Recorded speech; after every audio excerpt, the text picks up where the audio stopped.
చెప్తున్నా,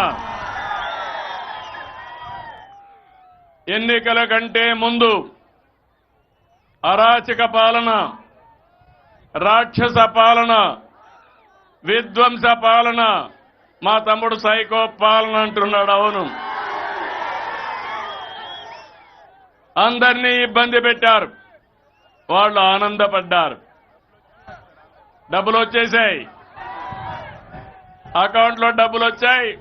మా తమ్ముడు తెలివి, అకౌంట్ ఇక్కడి నుంచే చెక్ చేసుకుని అవసరమైతే ఇక్కడి నుంచే ఎవరికి ఇవ్వాలనో వాళ్ళకు ట్రాన్స్ఫర్ కూడా ఒక క్లిక్ తో చేసేస్తాడు. అది ఈ రోజు యొక్క టెక్నాలజీ ప్రభావం.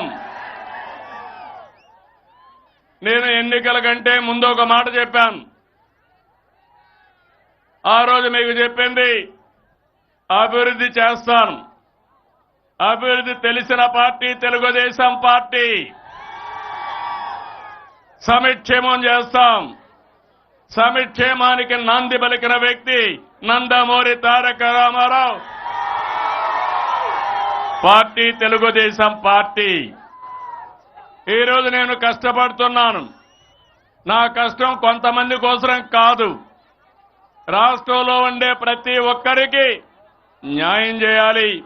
మీ ముఖంలో ఆనందం చూడాలి, మీ జీవన ప్రమాణాలు పెరగాలి. కంటిన్యూగా నిరంతరం మిమ్మల్ని ఎంపవర్ చేసే దిశగా ముందుకు తీసుకుపోతా. అందుకే ఎన్నికల్లో మీరు చూస్తే మొట్టమొదటిసారిగా రాష్ట్రంలో జనసేన అధ్యక్షుడు పవన్ కళ్యాణ్ గారు ఈ రాష్ట్రంలో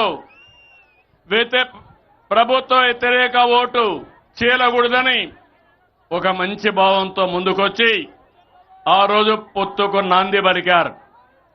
ఆ తర్వాత బీజేపీ జాతీయ పార్టీ రెండోసార్లు అధికారం ఉన్నారు, మూడోసారిలో అధికారానికి వచ్చారు, నాలుగోసారి కూడా వస్తారు.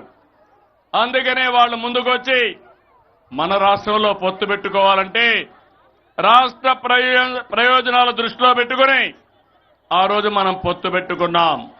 ఈరోజు ప్రధానమంత్రి గారు ఉపన్యాసం మీరు చూశారు. సింధూర్ గర్వకారణం. ఎక్కడ కూడా ఒక్క వ్యక్తిని చంపకుండా ఎవరైతే మన ఆడబిడ్డల బొట్టు తెరిచేశారో అలాంటి టెర్రరిస్టుల్ని అంతం చేసిన పార్టీ ఎన్డీఏ, అంతం చేసిన వ్యక్తి నరేంద్ర మోడీ గారని చెప్పి మరొకసారి విజ్ఞప్తి చేస్తున్నాను. అయితే ఆ రోజు ఒక మాట చెప్పాను. నేను సూపర్ 6 అని తీసుకొచ్చాను.